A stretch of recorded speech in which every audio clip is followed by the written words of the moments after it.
Depois do Outubro Rosa, agora o novembro é azul. Vamos falar sobre os cuidados com a saúde dos homens, principalmente no combate e prevenção ao câncer de próstata. Sobre esse assunto eu recebo aqui em nossos estúdios o urologista Rodrigo Bezerra. Boa tarde, doutor, seja muito bem-vindo. Boa tarde.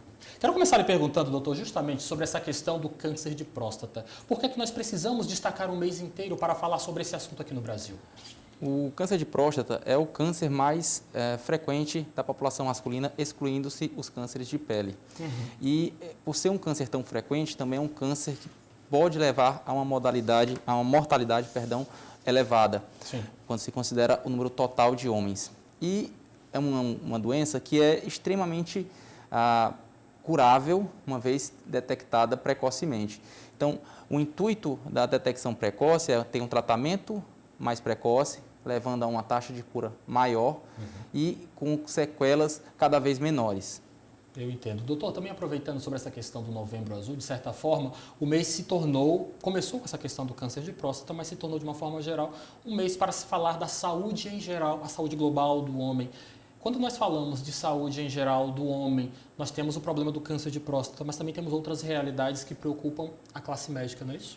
Sim. Vamos falar um pouquinho sobre elas. As doenças da próstata são as mais frequentes, vamos dizer assim, dessa população masculina após os 40 anos. E essas doenças da próstata, elas podem ser divididas de forma bem grosseira entre as doenças benignas e as doenças malignas. Novembro Azul chama a atenção principalmente para a doença maligna, para o câncer de próstata. Mas a gente sabe da certa resistência que o homem às vezes se impõe, né, em procurar atendimento médico, e acaba que a gente avalia durante a consulta sintomas de doenças que são benignas. Por exemplo, aumento da próstata, que é extremamente comum, que leva a alterações da qualidade de vida do homem, né, dificuldade para urinar, acordar muitas vezes à noite, sensação de esvaziamento incompleto. E, claro, fazemos também aquela avaliação em relação ao câncer de próstata. Lembrando que o câncer de próstata, ele não devemos esperar ter sintomas para fazer o diagnóstico, para investigar ou ter uma suspeita. Quando isso acontece, geralmente já é um caso mais tardio, já é um quadro que, infelizmente, muitas vezes não há o tratamento curativo. Pode até ter tratamento com controle de qualidade de vida, controle da doença, mas não curativo em muitas situações. Então, por isso, mais uma vez, a importância da consulta, diagnóstico precoce e tratamento das doenças oncológicas e das doenças não oncológicas. Senhor urologista, eu gostaria de lhe perguntar, é claro, se na sua realidade do dia a dia de consultório, o senhor ainda combate muito a questão de preconceitos, porque quando nós falamos de saúde masculina, nós entendemos que os homens não se cuidam bem, principalmente quando o assunto é a próstata. Nós temos a questão do exame de toque, que é difundido sempre com piadinhas, com bastante preconceitos. Como é que o senhor avalia, por assim dizer, a contribuição negativa do preconceito em rotina de consultório? A gente observa que, aparentemente, isso vem melhorando, vem caindo. A gente cada vez mais atende os pacientes, até às vezes aqueles mais idosos, que muitas vezes nunca haviam feito o exame de câncer, do exame do toque, perdão, para avaliar o câncer da próstata. E a gente discute com o paciente, uma palavra que está muito em voga na urologia é a individualização do tratamento. Não só do tratamento, mas do diagnóstico. Por que isso? O exame do toque, sim, é um exame muito importante, mas a gente pode individualizar entre os pacientes. Às vezes não é necessário ser feito todo ano. A gente tem que também saber até quando fazer isso, mas não tem como falar de forma geral uma resposta que se adeque a todos os pacientes. Então, como eu falei, a palavra é individualização. A consulta é uma discussão médico e paciente para saber a necessidade real de realização de exames, até quando fazer exames. Mas o preconceito, claro, faz parte, mas vem caindo e muito da difusão de conhecimento, né? Acesso à informação. Exatamente. É um exame que é rápido, é indolor, tá? Praticamente o paciente nem sente. Quando começa a ter algum incômodo, já acabou o exame. Tá? E ele dá muitas informações para a gente. Do ponto de vista diagnóstico, avaliar alguma lesão, algum nódulo na próstata, e até do ponto de vista terapêutico, avaliar a factibilidade de um procedimento cirúrgico, por exemplo.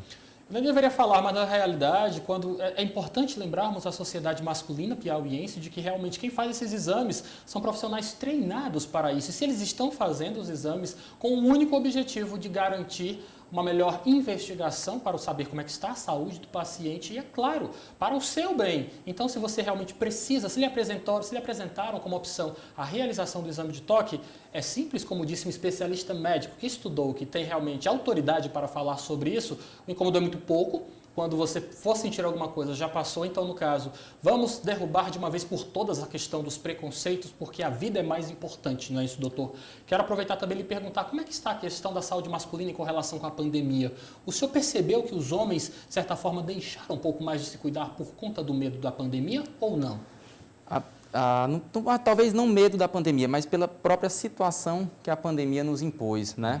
A gente tem dados da própria Sociedade Brasileira de Urologia, em conjunto com o Instituto Nacional do Câncer, que a gente esperaria algo em torno de 65 mil diagnósticos de câncer de próstata neste ano. E isso não vai acontecer, Sim. Não por causa da doença que desapareceu, mas porque se impôs uma situação da pandemia, claro, uma situação de emergência mundial, né? Uma situação que não pode ser tampado o sol com a peneira, mas a gente tem algumas sequelas, por assim dizer, do ponto de vista de outras doenças e dentre elas o câncer de próstata.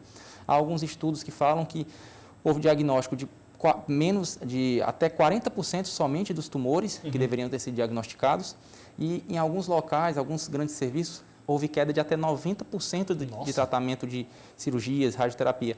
Claro que isso não é a realidade como um todo. No Brasil é um país muito grande, a gente não tem acesso a tantas informações. Por exemplo, aqui no Piauí a gente não tem esse dado, mas de forma geral, no Brasil, considerando o nível do Brasil, a gente sabe que isso é um problema e a gente vai ter uma certa bola de neve, né? Vamos ter alguns pacientes que estão represados, né? E um gargalo que já era um pouco estreito, talvez fique mais estreito ainda. Então, além da pandemia, além do combate à Covid, agora temos que pensar especificamente nos homens.